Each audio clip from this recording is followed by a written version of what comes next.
go on to something that Tony was talking about this morning. I've been coming down here for 20 years to advocate for pro-family values. And several years ago, I drive 200 miles from Weatherford, and I was coming down. What I'm saying is I want you to know how to protect your organization. I stopped in a city for gas, and I had a automobile accident. The other party sued me for a whole lot of money. And the case, I had to be deposed, the other person had to be deposed. It never went to court or trial by jury. It was settled in mediation. I still was sued for a lot of money, just not as much as this person first sought. Along the way, the other party's attorney approached my attorney and said that because I was coming down here to volunteer for Texas Eagle Fourm, the other attorney was thinking of suing my organization in addition to me. And I told during my deposition that I wasn't here just, I use the term lobbying. I know I'm not supposed to use that, but anyhow, I am an unpaid, self-funded volunteer. Because I was here, I almost always say on the witness affidavit that I'm here for myself and Texas Eagle Fourm. So I'm recommending to all of you to protect yourself. You may want to include that because I believe that's what saved my organization from being sued. The other thing is, my attorney said, does your organization have insurance on their volunteers? He said, whenever I help someone set up a nonprofit, I always recommend that they have insurance for their volunteers for a situation that come up just as this happened. Well, they never did sue my organization, but as I say, I think if I hadn't put self on so many witness affidavits over the years, which are public record, which you can easily find on the internet, that my organization could have been sued in addition to me. It had a happy ending. The case cannot be opened again, and so I'm happy to hear that. Also, the other person lied during their deposition, so that didn't help her. But that being said, I want to talk about a couple of bills Texas Eagle Fourm is supporting. One of them is House Bill 2054 by Tony Tinderhold, and it's to fight human trafficking. And as he has said, slavery did not end in the United States because we have in Texas a huge amount of human trafficking, especially in Houston. That's the #1 city for profits from these exploitations. So we're asking that our legislators support House Bill 2054. Another one is tomorrow there's a hearing on Senate Bill 444 by Senator Bob Hall.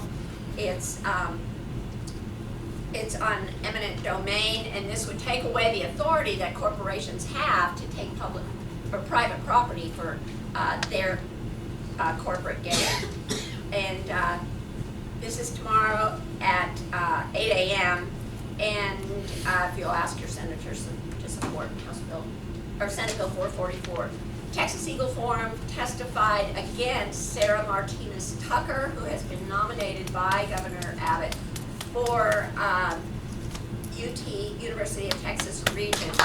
She is, thanks to Tony McDonald testifying before me, he said that Sarah Tucker was affiliated with the NCEE. Any of you who've been in this battle for a long time know that years ago, Mr. Mark Tucker, who I don't think is related to Sarah Tucker, a part of the NCEE, when Bill Clinton won the presidency, wrote a letter that was 18 pages long to Hillary and said, congratulations, you won. You was like to Hillary. This long page outlined his whole program for transforming the American education system to a jobs training program instead of academics in public schools, and so that this would serve corporate America rather than serving the child who's being educated.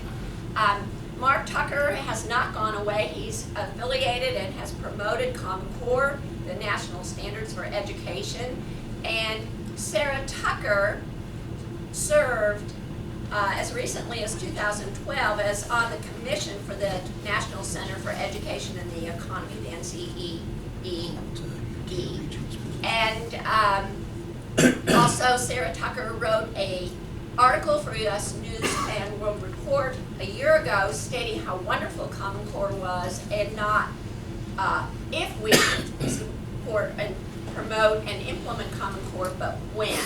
So Sarah Tucker went before the committee, was asked by the committee about her involvement with Common Core and support of it, and she said, "Oh, King's X, I don't like it anymore. I've changed my mind. I don't support it anymore."